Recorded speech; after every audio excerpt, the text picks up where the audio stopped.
course, the lineup starts from just after Highway 2, actually from Highway 2 all the way towards that seam. You are going to find it to be quite difficult northbound 405, not only as you come off of 518 from SeaTac, heading out to the South Center interchange, but once again approaching the Valley Freeway and pretty much off and on heading into parts of Newcastle. There is quite a hesitation on northbound 405 into Kirkland, and once again after the Buffalo River Highway, you're going to find some slowing getting up to Alderwood. Southbound 405 continues to be slammed outside of Bellevue to Tukwila, running at about 48 minutes. Traffic brought to you by Virginia Mason. Open enrollment's here, and Remarkable Care is right in your backyard.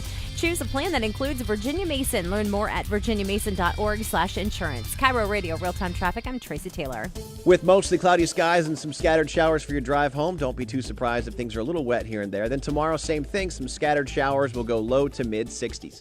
I'm KIRO 7 Pinpoint meteorologist Nick Allard. It's 62 degrees in downtown Seattle. I'm Heather Bosch. From Kent to Capitol Hill, this is KIRO Radio 97.3 FM. News and talk, powered by the Pacific Northwest. Some more. All right, Tom Taney, kind enough to be here as Ron is out. He'll be back with us tomorrow on the Ron and Dawn Show. Rachel Belle is here. And Rachel, what do you have for us? I feel like I just missed the deadline on this story because, woke up this morning. It's October 1st. It's like, check it out. It's raining. Summer's over. It's October now. But I am doing a story anyway about summertime fun, otherwise known as the s'more. Perhaps you have the same Pavlovian response to a campfire as I have. I hear the crackling logs, and I want to eat s'mores. I want to jab a skinny stick into a marshmallow and hold it over a fire until it gets all bronze and toasty and so puffy with its melted insides that it starts to sag dangerously over the flames. Roasting marshmallows is a bit strange if you think about it. What other candies or confections are you roasting over an open flame? But that is a question for another time. Right now, we're going to explore the history of America's favorite camping treat. First, we'll break down each of the components with Jeff Miller, who teaches a class on food and culture at Colorado State University. The graham cracker has an especially salacious origin story. Sylvester Graham was a student at Amherst College in Massachusetts, and he was thrown out of school for committing a sexual assault, basically sent home to ponder his evil ways. And as he sat at home trying to figure out what would make him do such a horrendous thing, he came to the idea that it's because people probably ate too much meat, and all that meat consumption gave them these unnatural, untamable sexual urges. So he set out to make a food that would be nutritious and delicious and vegetarian so that people wouldn't eat all this meat. So he started working on a shelf-stable product made from whole grains. He justified from Bible quotations that you're not supposed to separate the wheat from the bran, that God intended us to eat wholesome wheat bread.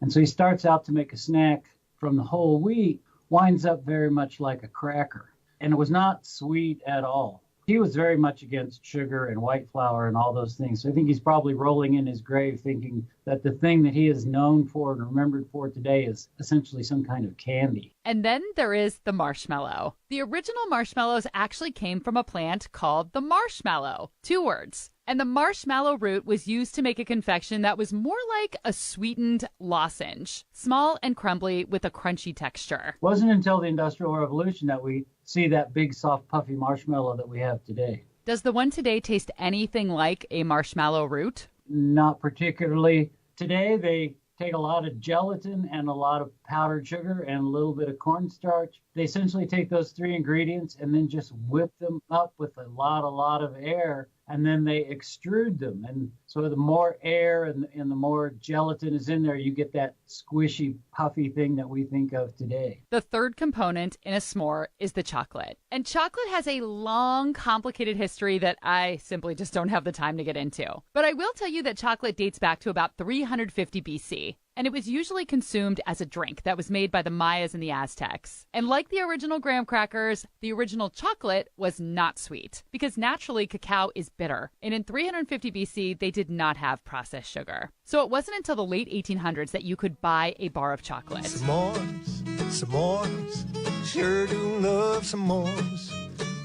And it wasn't until the 1920s that the s'more was first mentioned in a cookbook. Where it's called s'mores, 2 different words. Who invented it is one of those things that's kind of lost in the mists of history. But if you look at what's out in the market just prior to this recipe coming out, we have things like Malamars and moon pies. So we have something that has a cakey, cookie kind of base, and then a marshmallow filling, and then it's enrobed in chocolate. Jeff speculates that perhaps the s'more was a homemade attempt of one of those treats. But the first time that it's written out as s'more, with the apostrophe like we know it today, was in the Girl Scout Handbook. And this bit of s'more history comes from the latest episode of my podcast, Your Last Meal, featuring Seattle band Taco Cat. In the episode, I also interviewed the owners of Pat's and Gino's, arguably Philly's most famous cheesesteak shops. And you can listen to the whole episode at yourlastmealpodcast.com or find it on iTunes. Sure do love s'mores.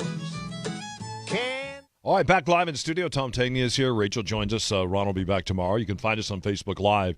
That was such a cool radio thing to say. Back live in the studio. That was so meta, like doing radio like radio people do it. How about that? Coming to you live from the studio. Yeah, I love that.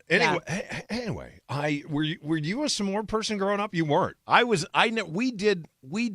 cooked the marshmallows so much, it never occurred to me to somehow despoil the great marshmallow that with the brown edges and all this. You just light it on fire. No, I mean, I loved it.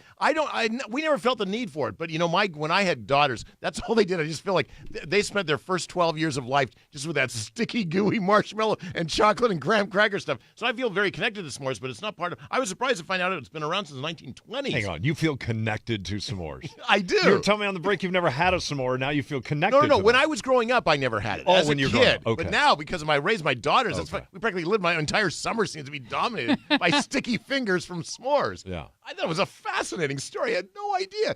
The guy who invented graham crackers, first off, was a sexual assaulter. Yes. Secondly, he wanted to make sure he didn't have anything that was bad for the body, and now he's rolling over in his grave because now it's nothing but a candy. Yeah. Fascinating. And he was close friends with Kellogg, and so Kellogg took his graham crackers and crumbled them up and made some of the first cereals, like, bran flakes and stuff like that was made from the original graham crackers. And it all was centered around religion and eating these foods that are supposed to be healthy for you. Yeah. I never realized that it was so American until I lived in Japan, and I had a coworker from New Zealand, and him and I went on a camping trip, and I was like, well, we got to go get stuff for s'mores. And he looked at me and said, what's a s'more? Yeah. And so I went and bought all the ingredients at a foreign store. We had to substitute everything. The only marshmallows I could find were strangely Darjeeling tea flavor and coffee flavor, which both turned out to be really good. I thought they would not be.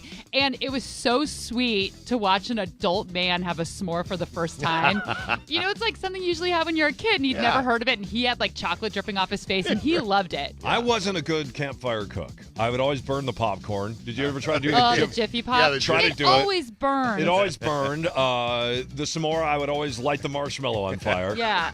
And then for whatever reason, whenever I would make the fry pie with the Wonder Bread. Or the pudgy pie. You put the cherry compote in there. And I always knew not to grab the iron part of the fry pie when you're passing around the fire.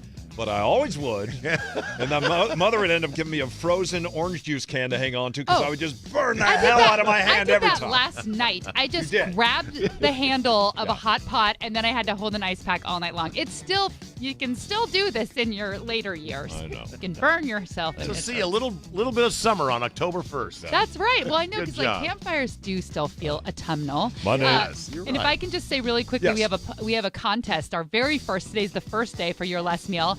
I want you to take a picture of Your Last Meal, go to Instagram and post it with the hashtag Your Last Meal Contest, and you can win a $100 gift certificate from Heritage Distilling Company. Say that again. If people are new to that, you're taking a picture of just what your favorite meal would be. Yeah, if what it was your last meal would be. It can Okay. be home cooked. It could be from a restaurant. Just take a picture, post it on Instagram with the hashtag Your Last Meal Contest. And you'll get $100 of free alcohol. That's pretty fun. If you win. So the contest goes all month, and you have to be 21 years or older to participate. Were you guys ever able to pop the Jiffy Pop? I could never. It always burned. I think that the aluminum was too thin. Yeah, the bottom burned, but the top didn't. So we just had about half the popcorn in every Jiffy Pop. But That's it how always it works. stunk like blackened, burnt kernels. Well, we kept buying it and trying it. Of course. I know. Yeah. My boyfriend wanted to get it this summer, and I was like, no, it's so bad. It never tasted good, I don't think. No. All right, we'll see you back here at 4:30. Rachel, thanks for that. Straight ahead on the Ron and Dawn Show. If you've ever wanted to read a great book or watch a great movie, I'm sitting next to the man. That will give you a lot. In fact, I'm reading one of my favorite books ever. That makes me so That happy. he told me. I was just reading it last night. I'm going to tell you what the book is. Also, there's a new biopic out about Elton John called Rocket Man.